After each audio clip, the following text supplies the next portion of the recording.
Welcome to Live Oak Unitarian Universalist Congregation. I am not Jerry Mulder. I'm Phil Norvell, and I serve as a member of Live Oak's Board of Trustees. This morning, Worship Associate Kenta McDermott will lead our worship service, and Elaine Harbison will deliver the sermon. Elaine has lived in Santa Barbara most of her life and has attended Live Oak for 21 years. She is the mother of a son, Danny, age 26, and a daughter, Toby, age 24. She currently serves Live Oak on the Good Relations Ministry. We are glad you are with us. This community of all ages welcomes you. Our congregation is a spiritual home dedicated to celebrating and nurturing our diversity of thought, our generosity of heart, and our desire to make the earth a more just, peaceful, and healthy place. If you're new to us, we'd like to get to know you after the service. Please join us on the patio for some coffee, tea, and some good conversation.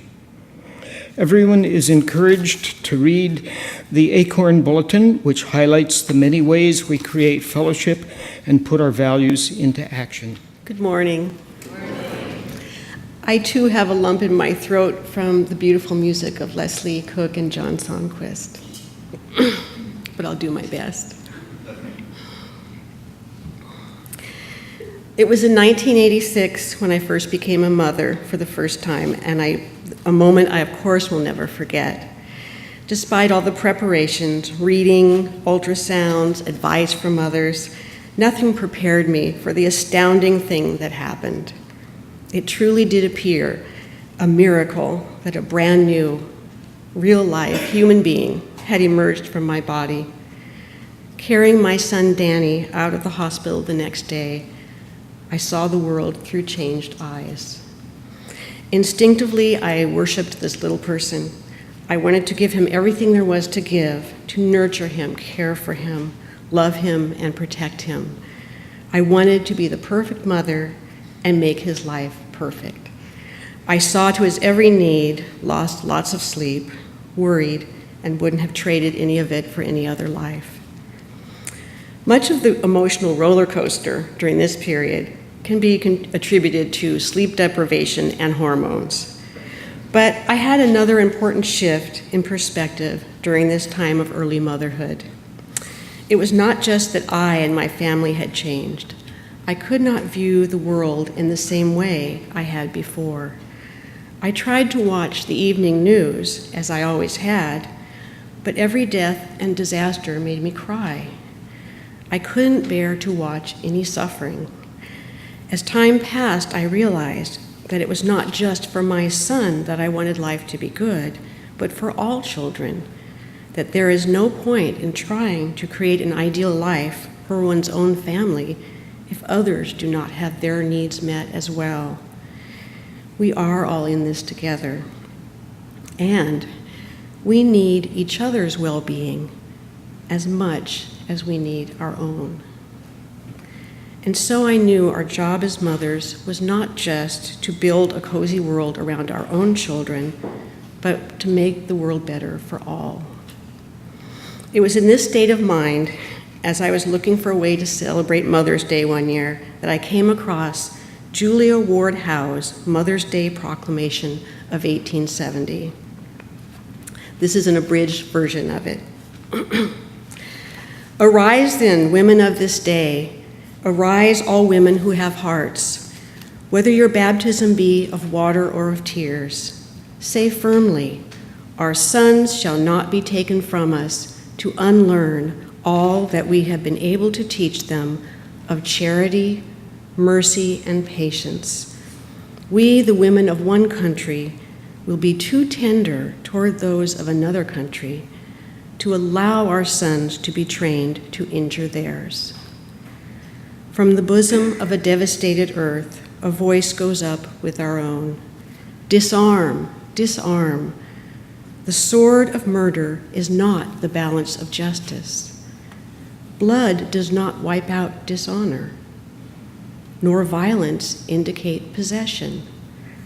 As men have often forsaken the plow and the anvil at the summons of war, let women now leave all that may be left of home for a great and earnest day of council. Let them meet first as women to bewail and commemorate the dead. Let them solemnly take counsel with each other as to the means whereby the great human family can live in peace. In the name of womanhood and humanity, I earnestly ask that a General Congress of Women without limit of nationality may be appointed to promote the alliance of different nationalities, the amicable settlement of international questions, the great and general interests of peace. Well, who was this Julia Ward Howe? I learned that she was a Unitarian and had visited Cuba and written a book about it, so she was destined to become the subject of one of my sermons. And here is some of what I learned. She was born in New York City in 1819 into a wealthy banking family. Their home contained a large library and an art gallery. In private schools and from tutors at home, she studied literature, history, music, philosophy, science, and mathematics. She learned French and Italian as a child, and later German, Latin, and Greek. In her teens, she wrote literary criticism and published anonymously. She enjoyed a lively social life, and she was considered beautiful and had a beautiful voice. Her mother had died when she was 5, so her father, an Episcopalian and Calvinist, was in charge of her religious upbringing. But when she was 20, her father died also, and a brother and a sister-in-law. She turned to religion, but now much of her reading was in a more liberal vein than before. She read a sermon by William Ellery Channing, and in 1841 heard him preach in Boston. On the same visit, she attended a lecture by Ralph Waldo Emerson and a conversation salon with the transcendentalist Margaret Fuller, all Unitarians. She wrote, "I studied my way out of all the mental agonies that Calvinism can engender and became a Unitarian." Accompanied by Charles Sumner and Henry Wadsworth Longfellow, she visited the New England Institute for the Blind in Boston, where she met Samuel Gridley Howe, well known at that time for his work with children with severe handicaps. Although he was much older than she, he apparently cut a dashing figure riding up on his black horse. He had become a hero in the recent Greek War for Independence, and the nickname Julia always called him by was Chev, for his title, Chevalier of the Order of Saint Savior. They were married 2 years later when Julia was 24. Accompanying them on their European honeymoon was Horace Mann and his wife Mary. Together, the two men toured educational institutions. This trip set the tone for their marriage. Although Julia and Chev each traveled widely, they usually traveled separately. Chev spent most of his time with his close friend, Charles Sumner. A year into their marriage, Julia told Chev, "Sumner ought to have been a woman, and you ought to have married her." Samuel had wanted a wife to support him in his work and focus her energies on the bearing of children and the running of a house. Well, he had picked a most unlikely candidate. Liberating women from the narrow role of that time was one of the passions of her life. She did bear 6 children, but her interests and disposition were not that of a homemaker. She once described traditional women's work as frivolous and unproductive. With most of what she valued in life allowed only to men, she initially felt she had to escape from women's interests into the world then occupied only by men, religion, politics, and social reform. But by 1860, she had met enough educated activist women through her extensive anti-slavery work and women's suffrage associations that she began to value herself and other women as equal to men. Also, she formed a bridge between the world of high society and the world of reform. She tried to remain respectable, not wanting to lose her standing in society, while speaking out against its restrictions on women. She helped form and lead many women's clubs and suffrage associations, both in Boston and statewide in Massachusetts. She published anonymously 2 books of poems, Passion Flower and Words for the Hour. Her anonymity did not last long. Emerson praised her, and Theodore Parker, the famed Unitarian minister, quoted her poetry in sermons. The New York Tribune described these books as a product wrung with tears and prayer from the deepest soul of the writer. They form a unique class in the whole range of female literature. Of course, there wasn't much at that point. Her husband was angry. Julia wrote, "I have been married 20 years today. In the course of that time, I have never known my husband to approve of any act of mine which I myself valued." Books, poems, essays, everything has been contemptible in his eyes.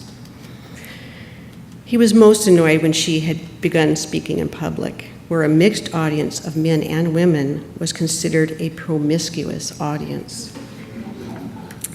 They talked about divorce, but Julia was unwilling to be separated from her children.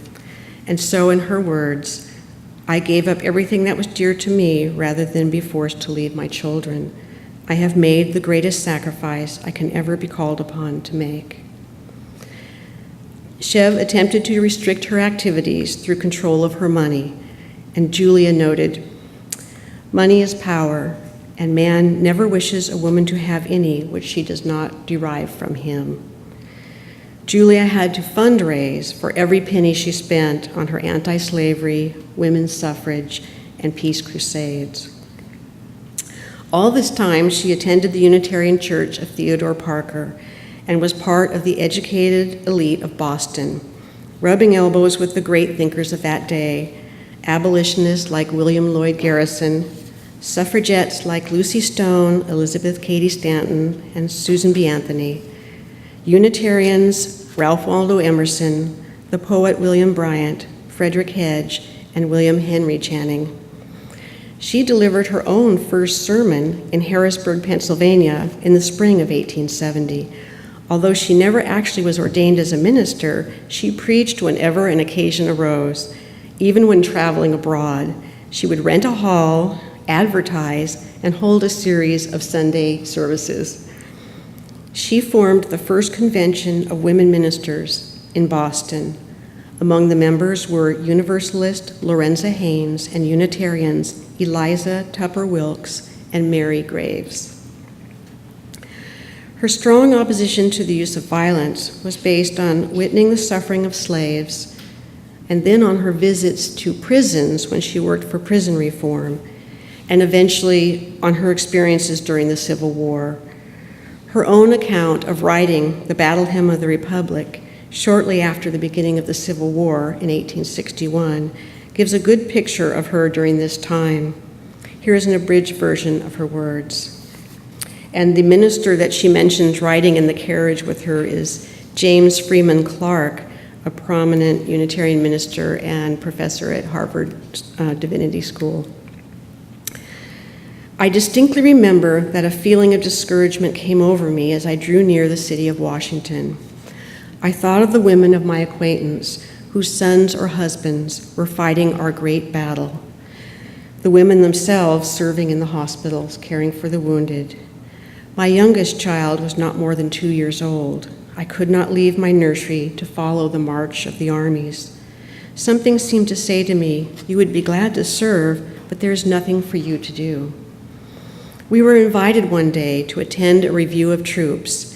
While we were watching the maneuvers, a sudden movement of the enemy necessitated immediate action.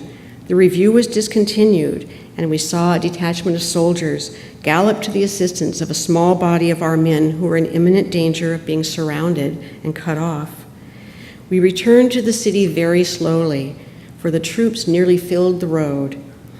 My dear minister was in the carriage with me, as were several other friends. To pass the time, we sang army songs popular at that time, concluding with, "John Brown's body lies a moldering in the ground, his soul is marching on." The soldiers seemed to like this. Mr. Clark said, "Mrs. Howe, why do you not write some good words for that stirring tune?" I replied that I had often wished to, but had not as yet found in my mind any leading toward it. That night, I slept soundly. I awoke in the gray of the morning twilight, and as I lay waiting for the dawn, the lines of the desired poem began to twine themselves in my mind. Having thought out all 6 stanzas, I said to myself, I must get up and write these verses down lest I fall asleep and forget them. I scrawled the verses almost without looking at the paper. I had learned to do this when, on previous occasions, attacks of versification had visited me in the night. We'll have to ask Liesl what that is. And I feared to have recourse to a light, lest I should wake the baby who slept near me. The song became an anthem for the Union troops during the war and remains widely known and sung today, often used in ceremonies like presidential inaugurations. She and her husband enthusiastically supported Lincoln and the Union during the Civil War, especially once the emancipation of the slaves was linked to that cause. But they saw firsthand the devastation the war caused. They worked for the Sanitation Commission, dealing with the disease that killed more people than the battles themselves. By today's estimate, 750,000 people were killed in that war, 2.5% of the population, leaving a staggering number of widows and orphans. Almost half the dead were never identified, and their bodies never returned to their families. Julia had thought slavery was the greatest evil of all time, but the cost of the war and suffering and death was so high, she began to think about the evil of violence in all its forms. Then came the Franco-Prussian War in July of 1870. The war appeared to Julia to have been started by Germany on a pretext. their true aim being to annex the French provinces of Alsace and Lorraine. The French were unable to defend themselves. Paris was in ruins, and its citizens reduced to eating rats and burning fine furniture to keep from freezing. Reading about these events, Julia had an epiphany. In her words, "I was visited by a sudden feeling of the cruel and unnecessary character of the contest. It seemed to me a return to barbarism, the issue having been one which might easily have been settled without bloodshed. The question forced itself upon me, why do not the mothers of mankind interfere in these matters to prevent the waste of the human life of which they alone bear and know the cost? The august dignity of motherhood and its terrible responsibilities now appeared to me in a new aspect, and I could think of no better way of expressing my sense of these than of sending forth an appeal to womanhood throughout the world. The little document which I drew up in the heat of my enthusiasm implored women all the world over to awake to the knowledge of the sacred right vested in them as mothers to protect the human life which had cost them so many pangs." This, of course, was the Mother's Day